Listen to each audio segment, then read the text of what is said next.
끝까지 한 절씩 교독하겠습니다.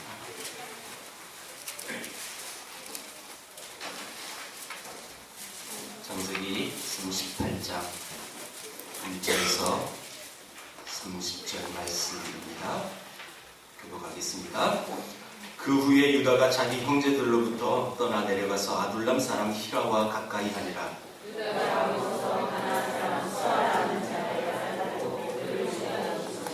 그가 임신하여 아들을 낳음에 유다가 그의 이름을 에리라 하니라.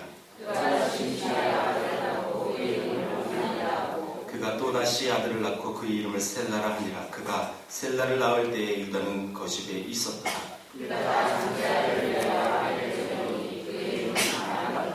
유다의 장자 엘이 여호와가 보시기에 악함으로 여호와께서 그를 죽이신지라.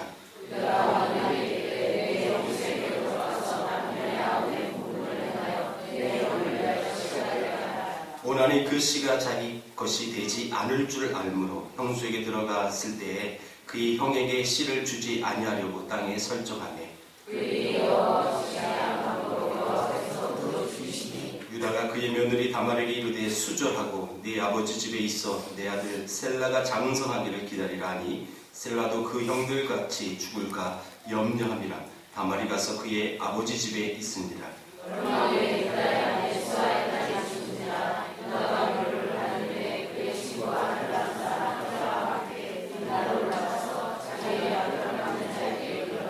어떤 사람이 다말에게 말하되 네 시아버지가 자기 양털을 가꾸려고 딥나에 올라왔다 한지라.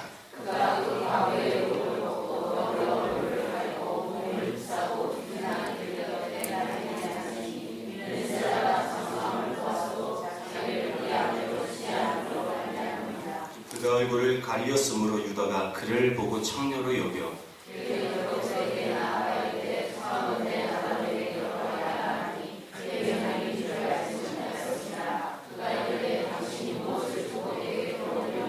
유다가 이르되 내가 내 때에서 염소 새끼를 주리라. 그가 이르되 당신이 그것을 줄 때까지 담보물을 주겠느냐.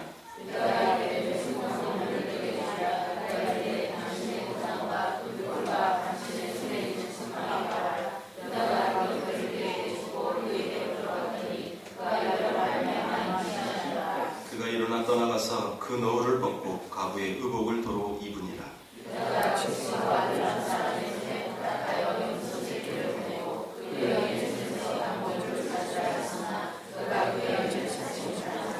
그가 그곳 사람에게 물어 이르되 길곁 에나임에 있던 창녀가 어디 있느냐. 그들이 이르되 여기는 창녀가 없느니라.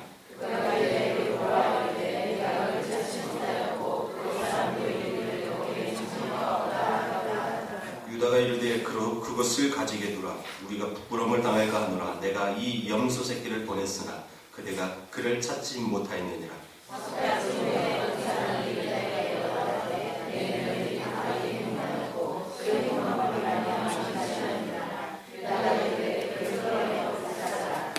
여인이 끌려나갈 때에 사람을 보내어 시아버지에게 이르되 이 물건 임자로 말미암아 임신하였나이다. 청하건대 보소서 이 도장과 그 끈과 지팡이가 누구의 것이니까 한지라.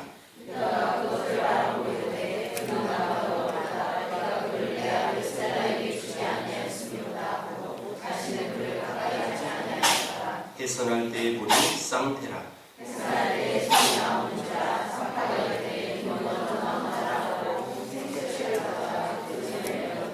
그 손을 도로 들이며 그의 아우가 나오는지라.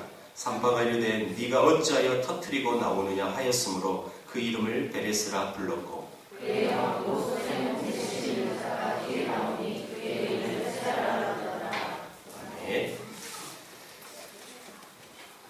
유다의 수치. 여러분, 이 본문은 참 설명하기 어려운 본문이기도 합니다.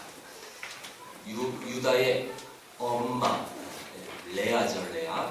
레아는 일평생 자기 남편이 자기 동생 라헬만 사랑하고 있기 때문에 늘 그게 아픔이 많은 여자였습니다. 그래서 그가 아들을 낳고 그 아들의 이름들을 짓는 것을 보면 그 아픔이 무엇인지는 알 수 있어요. 첫 번째 아들이 루벤이죠. 그 루벤의 뜻은 나의 괴로움을 건고하셨다라는 뜻이고 둘째를 낳았어요. 그 둘째는 시므온입니다. 남편의 사랑이 없음을 알고 들으셨다라고 해서 시므온이라고 부르고, 셋째는 레이입니다. 남편이 지금부터 나와 연합하리로다. 지금까지 연합하지 않았다는 거예요. 그래서 레이라는 셋째 아들이 이름을 짓습니다. 그리고 이제 네 번째 유다라는 아들이 태어나고, 그 제사 내가 이제 여호와를 찬송하리로다 라고 이름을 짓는 게 유다입니다. 여러분, 셋째 아들까지 낳을 때까지 엄마 레아는 늘 이 남편과의 사랑받지 못함을 이런 근거로 하여 그것이 아픔이 돼서 그 세 아들의 이름을 지었어요. 그런데 이제 드디어 넷째 유다를 낳았을 때는 이제 내가 하나님을 찬양할 수 있다. 그렇게 이름을 조금 앞에 셋 아들과 이 유다는 좀 다릅니다. 그런데 이 유다가 이 어머니의 기대와는 전혀 다른 인생을 살죠. 오늘 1절부터 쭉 보니까 이 유다는 이방 여자와 결혼했습니다. 가나안 사람 수아의 딸과 결혼했다. 예, 그래서 세 아들을 낳죠. 엘, 오난, 세라. 그럼 이 세 아들을 낳았을 때 이제 큰 아들이, 엘이라는 큰 아들이 결혼할 때가 되어져서 그 아들도 이제 여러분 며느리를 얻는데 그 며느리도 이방 여자. 자, 여러분 지금 이 불신앙에 대한 부분들이 여기 이 가정에서 싹두고 있는 부분을 우리는 엿볼 수가 있는 것입니다. 한 20년이 지나자, 대략입니다. 한 20년이 지나자 이 하나님 보시기에 악한 자들의 모습들이 나타나서 우리 7절에 보니까 왜 그가 어떤 이유로 구체적으로 큰 아들 엘이 죽은지는 몰라요. 단지 성경이 이렇게 나왔습니다. 장자 엘이 여호와가 보시기에 악함으로 그를 죽이신지라. 그냥 그 엘이라는 그 아들은 일단 악했어요. 근데 얼마나 악했고 어떤 수준의 악이었는지는 몰라요. 그냥 성경은 악함으로 그를 죽였다. 여러분 그 큰 아들이 죽으니까 그의 부인 다말이라는 이 아내가 남편이 죽고 아들이 없이 죽었으니, 여러분 당시 법이 아들 없이 남편이 죽었으면 남편 형제들과 동침해서 아들을 낳는 법이 있었어요. 그래서 오난이라는 둘째 아들과 다시 동침했으나 이 오난은 성경에 이렇게 기록되어 있죠. 그 아들이 낳아도 내 아들이 아닌 거예요. 그래서 분명히 내 아들이 아닌데 뭐하러 아들을 만드냐 해서 동침을 했으나 의도적으로 아들을 낳지 않게 했죠. 그것이 하나님이 보시기엔 악함으로 그도 죽였다라고 10절에 기록하고 있어요. 신명기 25장에 나중에 후대죠. 이거보다 훨씬 이후에 신명기 이게 기록이 되니까요. 여러분 후대에 이것이 실질적으로 이스라엘 백성들의 법제화가 됩니다. 25장에 신명기 25장에 나오면 어떻게 나오냐면 형이 아들이 없으면 그래서 죽었다면 그 형수를 동생이 취해서 그 형수가 아들을 낳을 수 있도록 여러분 그런 법이 생겼어요. 근데 그 법이 만들어지기 전에도 오늘 이 본문 이 시대에도 이 문화가 있었다는 거예요. 만약 이 신명기 25장에 이렇게 기록되어 있습니다. 동생이 이것을 거부하면 장로들에게 이 문제를 갖고 공식적으로 호소할 수 있어요. 그래서 장로들이 동생한테 너 그러면 안 돼. 타일러서 너 해. 건면하잖아요. 그래도 안 들어요. 끝까지 안 들어요. 그러면 그 시동생이 신고 있는 신발을 벗겨서 그 얼굴에다 침을 뱉어버리는 거예요. 완전 모욕을 준다는 뜻이에요. 이 말은요. 이것이 하나님이 아브라함 때부터 이 아브라함의 모든 후손들이 하늘의 별과 같이 많게 하겠다는 그 약속을 이루기 위한 하나의 방편이었거든요. 사실은요. 왜냐하면 아들이 없이 죽으면 그 때에는 그 대에서 끝나니까 반드시 어떻게 해서든지 아들을 낳게 만드는데 또 어떻게든 수단과 방법을 가리지 말라 이러면 또 문란해질 거 아니에요. 그렇죠? 그러니까 형제간에 형제를 통해서 이렇게 법을 만들었다는 것입니다. 이걸 수혼제도라고 부릅니다. 수혼제도. 하나님께서 아브라함과 맺으신 그 언약을 계속 이루시기 위해서. 또 하나 이 고대 이스라엘의 남편이 죽으면 모든 재산은 자식들에게만 줍니다. 여러분 아내에게 오지 않습니다.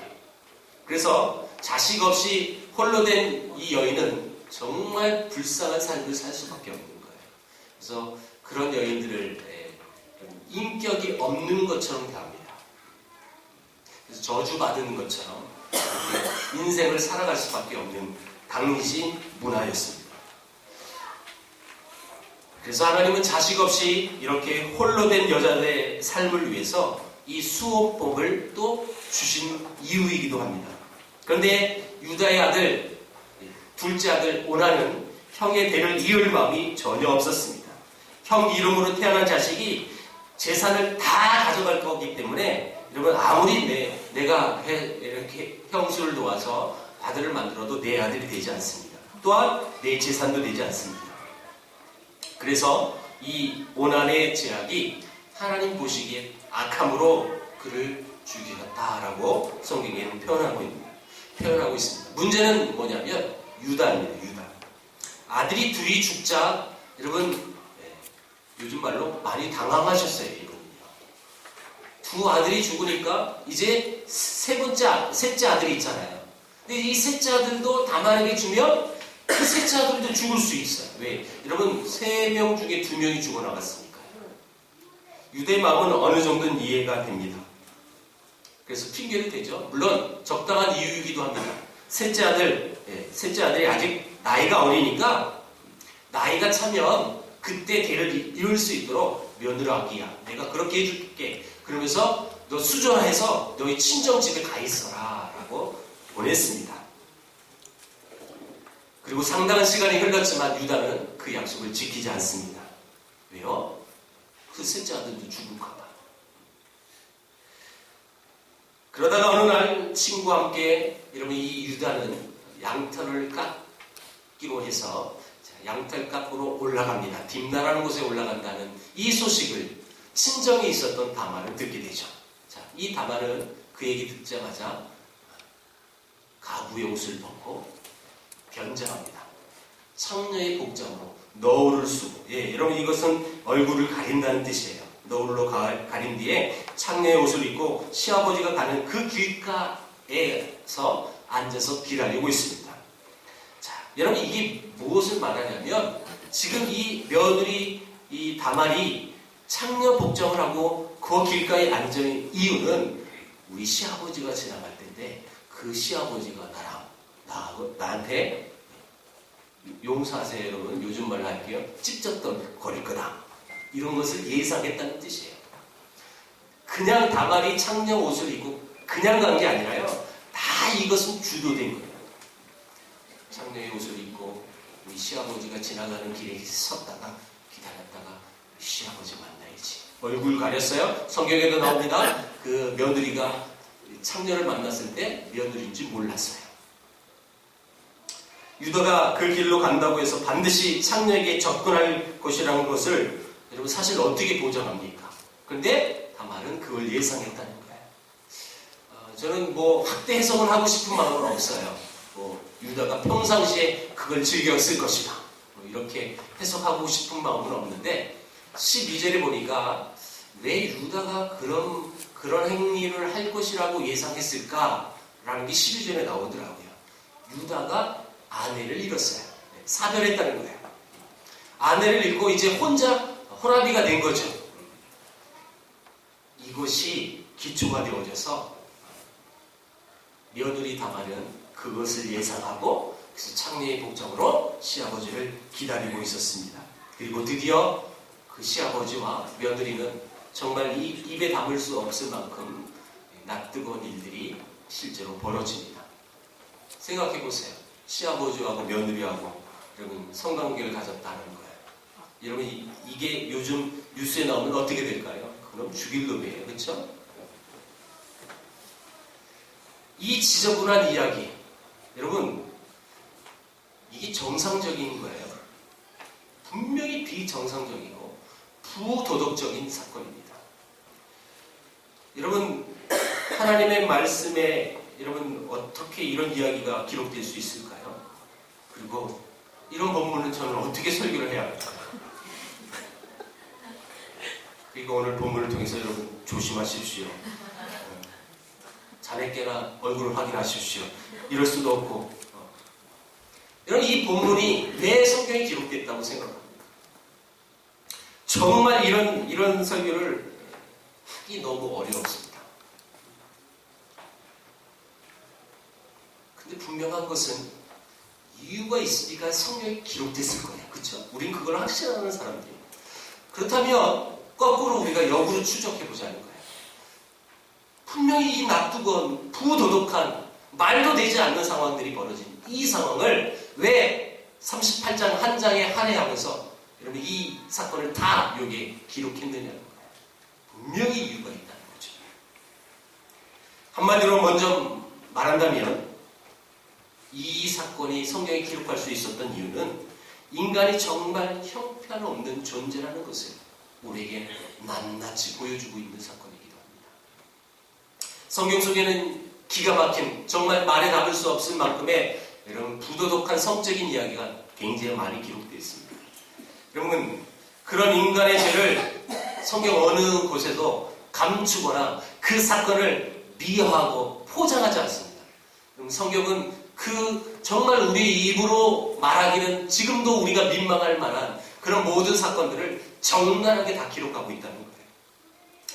이 사건은요, 인간의 연약한 모습과 이 죄 많은 모습들을 확실하게 까버리고 다 들추어 내버리는 그것이 성경이라는 것을 다시 한번 우리는 확인해야 하는 것입니다. 왜요? 우리 인간이 얼마나 추한 존재인지, 얼마나 지저분한 존재인지, 인간이 얼마나 악할 수 있는 건지, 우리가 하나님의 자녀라고 거창한 이름을 갖다 붙여놓아도 그 속은 시커멓고 그 속은 정말 음란하고 그 속은 정말 음흉하고 그거에 대한 여러분 성경은 아무런 망설임 없이 다 기록하고 있다는 거예요.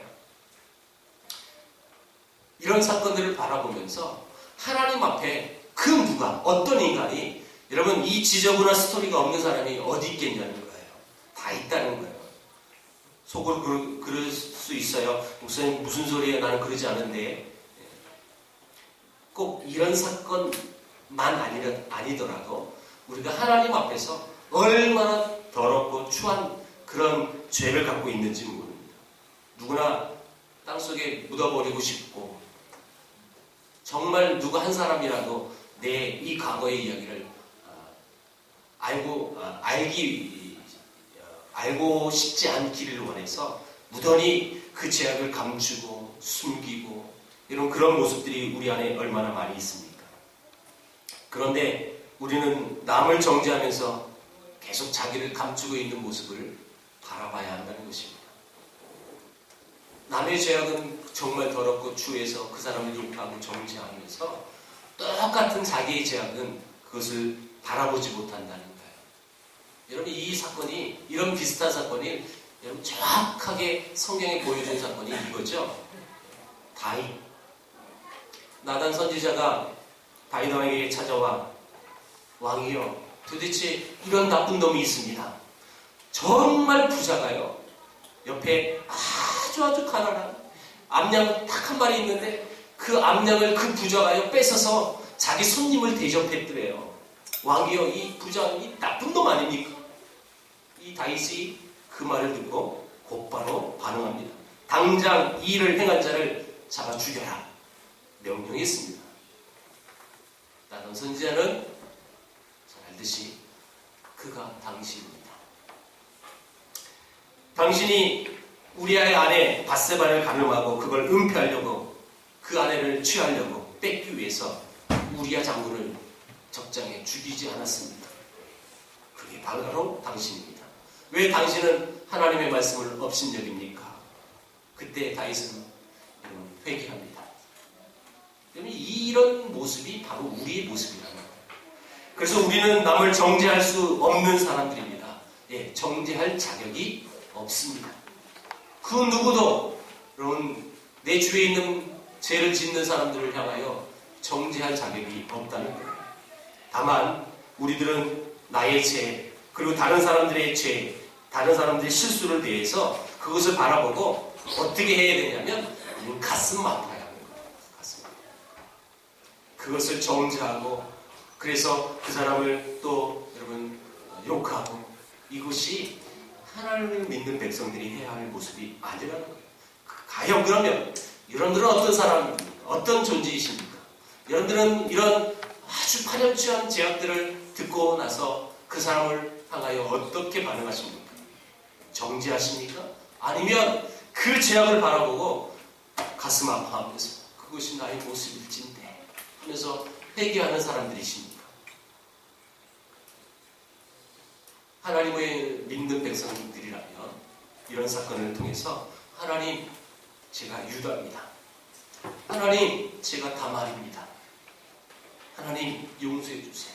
내가 이런 존재였는데 나보다 훨씬 죄가 경범한 그 죄를 범한 그 내 지위에 있는 사람들을 하나님 용서하지 못했고 그들을 정죄했습니다. 하나님, 나의 죄악을 용서하여 주옵소서라고 반응해야 하는 것이 진짜 신앙일 것입니다. 이 본문이 여러분 기록한 목적이 또 다른 것이 하나 있는데 분명히 이 유다가 자기 죄를 인정하고 그 저주받은 인생, 지저분한 인생을 하나님이 변화시켜주는 이야기가 뒤에 나온다는 거예요. 여러분 이 사건의 주인공인 사람들을 한번 우리 면밀히 한번 살펴보길 먼저 원해요. 다말, 여러분 이 다말이라는 이 며느리는 세상적인 눈으로 볼 때도 정말 불쌍한 사람이에요. 그렇죠? 일찍이 결혼해서 남편이 곧바로 죽었어요. 그래서 그 당시 법으로 시동생하고 동침해서 자녀를 낳으려고 했는데 그 시동생이 아주 못돼가지고 아들을 못 낳게 하려고 땅에다 설정해가지고 그 사람이 그 두 번째도 죽였어요. 다시 말하면 이 다말이라는 이 개인의 여인의 입장에서 봤을 때 남편 둘을 잃은 거예요. 얼마나 이 불쌍한 사람입니까? 여러분 이 여인을 향하여 얼마나 많은 사람들이 욕하고 또 그 사람을 이런 기피했을까요? 우리 조선 문화도 이런 게 좀 있잖아요. 여러분 일찍 결혼해가지고 남편이 일찍 죽으면 그 며느리를 뭐라고 불러요? 신랑 잡아먹은 년, 네, 남편 잡아먹은 년이라고 그런 얘기 하잖아요. 이런 문화 속에서 이 다말은 얼마나 힘들었을까요? 그 누구도 이 다말을 돕는 사람은 없었을 것입니다. 그렇다고 여러분 이 다말의 죄악이 여러분 합법화돼서는 안 됩니다. 이 다말의 행위가 정당화돼서는 안 됩니다. 여러분 죄는 죄라는 것을 우리는 분명히 짚고 넘어가야 합니다.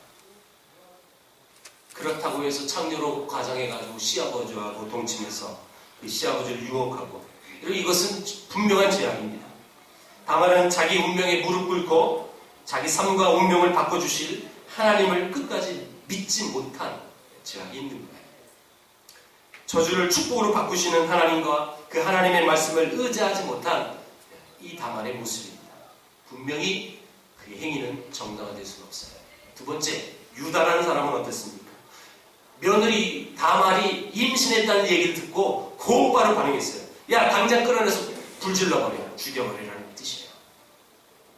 다말을 임신시킨 건 자기 자신이었는데 그거 모르고 자기는 아무 죄가 없는 사람처럼 행동합니다. 유다가 자기 며느리가 나를 임신시킨 사람이 증거물이 이겁니다. 도장과 허리띠 지팡이를 보고 나서 그제서 깨닫습니다. 그리고 26절에 그는 나보다 옳도다. 내가 그를 내 아들 셀라에게 주지 아니하였음이로라 라고 고백하는 사람이 유다입니다. 생각해보세요. 여러분들 유다의 입장이에요. 내가 시아버지예요. 근데 내 며느리 구별해가지고 지금 너 시아버지 친정아버지 집에 가 있어라. 응? 그런데 이 며느리가요 그새 딴 남자를 만나가지고 임신이 된 거예요. 이 시아버지가 얼마나 분노가 나겠어요. 야, 다 끌고 와서 불질러버려요. 범죄했다는 거죠. 그런데 그 장모님이 자기예요. 여러분 이것을 알았을 때 유다에게 온 충격은 어땠을까요? 인간의 죄 때문에 이 모든 것이 그렇다면 다 뒤죽박죽 엉망이 다 됐습니까? 꼭 그렇지는 않습니다. 오히려 오늘 이 본문의 결론은 이 인간의 죄악에도 불구하고 그 죄가 심판으로만 끝나지 않는다는 사실을 우리에게 지금 보여주고 있습니다. 하나님께서는 이 유다가 자기 죄를 인정하자 유다와 또 다말의 뱃속의 아기를 전부 살려주셨습니다. 수아의 딸과 결혼해서 애를 낳고 애리 죽었어요. 오난이 죽었어요. 셀라는 아직 어렸어요. 그러나 다 장성했지만 여전히 자기에게 주진 않아요. 그런데 이 다말은 결국 시아버지와 동침해서 쌍둥이를 낳습니다. 쌍둥이. 다말은 지금 수년 전까지 두 남자가 자기 품 앞에서 죽임을 당했습니다. 그런데 이제 드디어 자기 뱃속에 있는 두 아이를 살리게 되는 거죠. 출산할 때 아이의 손이 먼저 나와 산타가 얼른 그 손에 홍색 실을 묶어줬어요. 붉은 실을 묶었다는 거예요. 그러나 그 손이 다시 엄마 뱃속에 다시 들어가서 그 홍색 실을 묶은 아이가 나온 게 아니라 다른 아이가 먼저 나온 거예요. 그래서 성경은 너무너무 헷갈리게 돼 있어요. 우리는 여러분 먼저 나온 게 형이잖아요. 근데 지금 성경이 그렇게 표현하지 않아요. 손이 먼저 나온 둘째가 형이라고 지금 성경이 기록하고 있거든요. 자, 어찌됐든 성경 그대로 표현한다면 둘째였던 동생이 먼저 나왔어요. 근데 그 아이의 이름을 뭐라고 불렀습니까? 베레스라고 불렀어요. 여러분 이 베레스 이 뜻이 뭐예요? 이게 지금 네가 어찌하여 터뜨리고 나오느냐? 그래서 베레스라고 불렀다. 먼저 지금 손이 나온 건 지금 원래는 형인데 동생이 늦게 나온 거. 원래 동생이었는데 베레스가 그걸 다 터뜨리고 나왔다 해서 베레스라고 여러분 형이 됩니다. 그리고 이 형이 이 베레스가 유다 지파의 장자의 명분을 가져서 그리고 훗날 다윗이 이 집안에서 나오고 예수님도 이 집안에서 나오게 됩니다. 자, 그렇다면 이 본문이 주려는 메시지가 무엇입니까? 인간의 죄와 인간의 수치가 내 앞을 꽉 가로막고 있어서 도저히 나는 가망이 없는 사람입니다. 그렇게 생각하고 있는 그 자체를 하나님이 터뜨리고 그 아들 베레스를 주셨다라는 뜻이에요. 인간의 가장 부끄러운 본성과 죄악 가운데 하나님의 은혜가 있다는 것을 보여주고 있는 사건입니다. 읽기조차도 껄끄럽고 설교하기 적당치 않은 이 본문. 가정예배를 만약 이 본문으로 여러분 순서가 와서 여러분 자녀들과 한번 같이 여러분 이걸 묵상하고 있다고 생각해 보세요. 뭔 말을 하겠어요? 그런데 이 인간의 그런 부끄러운 모습 속에 지금 하나님의 구원이 베풀어지는 모습을 우리에게 보여주고 있는 것입니다. 인간의 감춰진 수치와 타락을 터뜨려버리고 하나님이 보내신 아기가 지금 탄생하고 있는 것입니다. 하나님은 나의 가장 이 부끄러운 죄악 가운데 기꺼이 나를 사랑해 주시고 자녀 삼아 주시고 구원해 주시고 축복하신 하나님이라는 사실을 이 본문을 통해서 우리는 깨닫는 것입니다. 그래서 우리가 자신의 본질을 제대로만 알 수만 있다면 우리는 고상한 사람이라고 말을 할 수가 없고 우리가 이 교회에 와서도 고상한 척 할 수가 없는 부분이 바로 이 부분입니다. 유다는 지금 자기가 고상하다고 믿었을지 모르겠지만 결국은 창녀의 남편이었고요. 쌍둥이 사상의 아버지입니다. 이건 부인할 수 없어요. 그리고 이것을 인정한 이 유다의 자백은 자기 자신뿐만 아니라 모든 사람을 살립니다. 기독교를 고상한 종교라고 생각해서는 여러분 착각입니다. 고상한 종교 아닙니다. 고상한 사람만 교회 다니는 건 절대 아닙니다. 기독교는 죄인들의 종교이고 부끄러운 것이 많은 사람들이 모여있는 모임이 바로 이 모임입니다. 우리 안에 결코 고상한 것이 있을 수 없습니다. 예수님도 우리에게 말씀하셨어요. 사람의 속에 들어있는 것은 악한 생각과 음란과 더러운 것이라고 우리에게 말씀하셨어요. 우린 본질상 그런 존재예요. 우리는 고상한 척 해봐도 그 안위가 여러분 정말 더럽고 추해요. 이런 존재입니다. 그런데 중요한 것은 이런 존재인 것을 하나님 앞에 고백하는 것, 이게 중요한 것이죠. 그걸 인정하는 것입니다. 내가 유다와 같은 사람입니다. 하나님, 내가 다말과 같은 사람입니다. 하나님, 난 이렇게 더럽고 추합니다. 그래서 하나님 앞에 용서를 빌어야 합니다. 그런데 그 사랑의 하나님은 그 회개의 기도를 할 때마다 들어주시는 하나님이라는 거예요. 그래서 우리가 하나님 앞에, 여러분 예배 앞에서도 회개할 수 있는 이유는 바로 이것입니다. 저는 개인적으로 신앙이 좋은 사람과 좋지 않은 사람의 차이점은 저는 이 부분이라고 생각해요. 신앙이 좋은 사람은 내가 이렇게 추하고 더러운 죄인이다라는 것을 하나님 앞에서 인정하는 사람이에요. 그리고 고백하는 거예요. 눈물로 기도하고 눈물로 회개하고, 그래서 하나님이 늘 나를 그럼에도 불구하고 사랑해 주시는 하나님이라는 것을 발견하니까 그 하나님 앞에 이 더럽고 추한 죄를 갖고 나왔는데도 불구하고 사랑한다 따라하면서 나를 끌어안아 주시는 하나님이라는 그 사실 앞에, 그래서 찬양하면서 여러분 눈물이 나는 거고, 말씀 들으면서 눈물이 나는 거고. 그렇지 않는다면, 내 안에 이 더럽고 추함이 전혀 느끼지 않는다면, 저는 단언컨대 여러분들의 신앙은 좋은 신앙이 아닙니다. 아니요, 목사님, 나는요 거룩하게 내가 일주일 얼마나 잘 사는데요, 새벽 기도도 빠지지 않고요. 여러분, 그럼에도 불구하고 어떤 인간이든 간에 하나님 앞에는 의인이 없어요. 하나님 앞에는 모두가 죄인일 수밖에 없어요.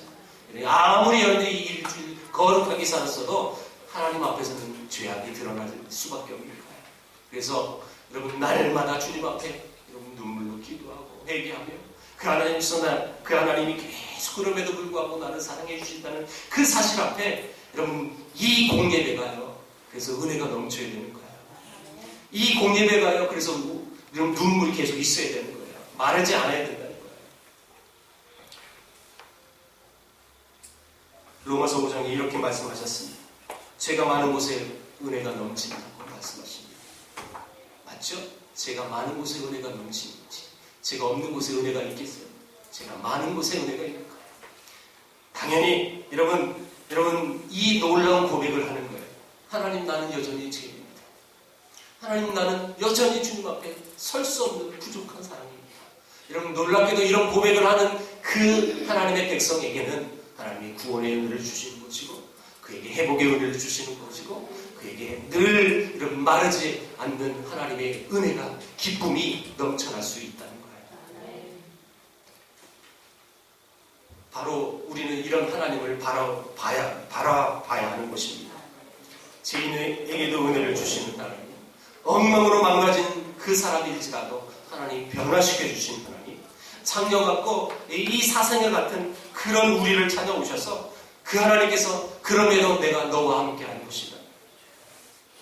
여러분, 그 사실 앞에 늘 감사가 넘치고, 그 사실 앞에 늘 찬양이 넘치는, 은혜가 넘치는 여러분들에게 주의 이름으로 축원합니다.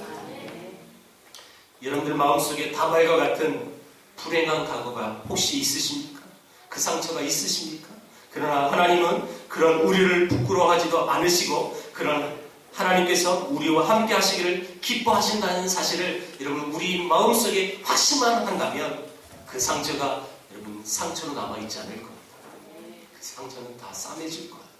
그 상처가요, 트라우마로 나에게 나타나지 않을 거예요. 그렇게만 될 수만 있다면 우리의 신앙은요, 기쁨이 되는 거예요. 억지로 하지 않습니다. 신앙이라는 것은 절대 억지로 하는 것이 아닙니다. 유명한 이영표 선수가 늘 했던 말이죠. 천재는 노력하는 사람을 이길 수 없고, 노력하는 사람은 즐기는 사람을 이길 수가 없습니다. 그래서 자기는 이 축구를 즐기려고 노력한다는 거예요. 그래서 또한 더욱더 축구 실력이 발전할 수 있도록 노력을 최선을 다한다는 거예요. 즐기면서 노력하는 사람이 되기를 원한다는 거예요. 여러분, 자기가 해야 할 일을 즐기지 않는 사람은 그 일을 반드시 해야만 한다면 분명 하기는 할 거예요. 그러나 그 안에는 스트레스 받고 하는 거예요. 기쁨이 없이 하는 거예요. 즐거움 없이 하는 거죠. 하기는 하되 힘들어하고 하기는 하되 불평스럽고 끝날 시간만 바라보면서 그냥 그렇게 살아가는 거죠. 예를 들어볼까요?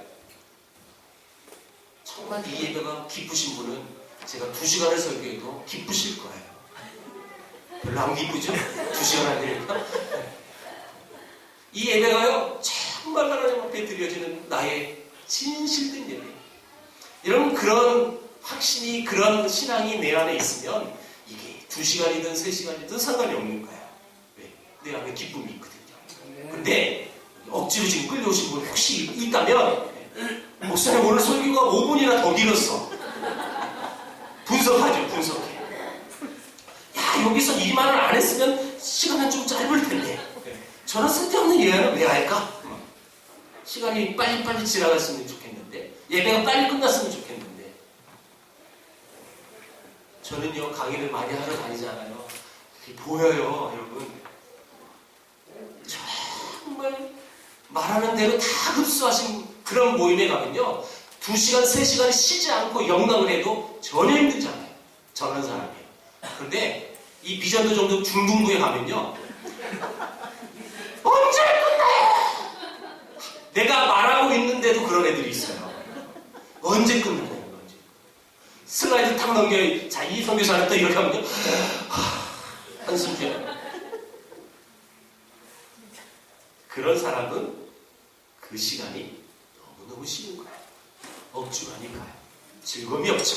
그런데 같은 미전도 종족 중등부여도 별에서 온 애들이 있어요.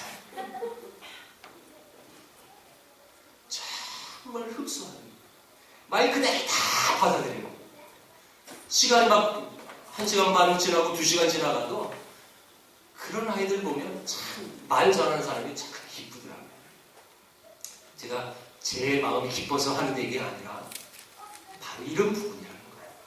내가 하나님을 믿고 하나님을 신뢰하는 그 하나님의 백성으로서 온전히 하나님 앞에 신앙생활을 하고 또 내게 주어진 봉사활동을 하는데 그 모든 행위가 여러분 억지로 하면 스트레스 받는 거예요. 억지로 토요일에 우리 청년부부에 억지로 오면 이건 너무너무 짜증나는 거예요. 그런데 이 시간이 너무 기뻐요. 너무 즐거워요. 그 마음이 있는 사람은요, 토요일이 기다려지고 주일 예배가 기다려지는 거예요. 여러분 스스로 판단해 보세요. 나는 오늘 이 주일 11시가 기다려졌는지. 그래서 이 예배에 오는 발걸음이 기쁘고 또 이 시간 현재 지금 예배하고 있는 나의 심정이 정말 기쁜지. 아까 목사님이 오늘 설교 2시간 한다고 할지라도 그 메시지 들어도 나 기뻐할 수 있는지 한번 점검해 보세요. 절대 2시간 안 해요, 여러분. 정말 짧게 할 거예요. 그럼에도 불구하고 나는 그런 멘트가 내 귀에 전달됐을 때 기쁜 마음이 있는지, 즐거운 마음이 있는지, 그거 여러분 스스로 점검해 보세요. 나는 여러분들 마음 알 수 없잖아요. 바로 이거예요. 신앙은 억지가 아니라 신앙이 행복이 되어야 하는 것입니다. 어떻게 해요? 자, 여러분 이런 하긴 하되 억지로 하고 불평하고 하게 되어지면 마치 이게 오난과 유다 같은 사람이라는 거예요. 오난은요, 어떤 사람이에요? 자기 형이 일찍 죽어서 자기가 형수하고 동침해서 아들을 낳게 만들어야 되는데 그 아들이 내 아들이 될 것이 아니라는 것을 확신했기 때문에 하지 않았어요.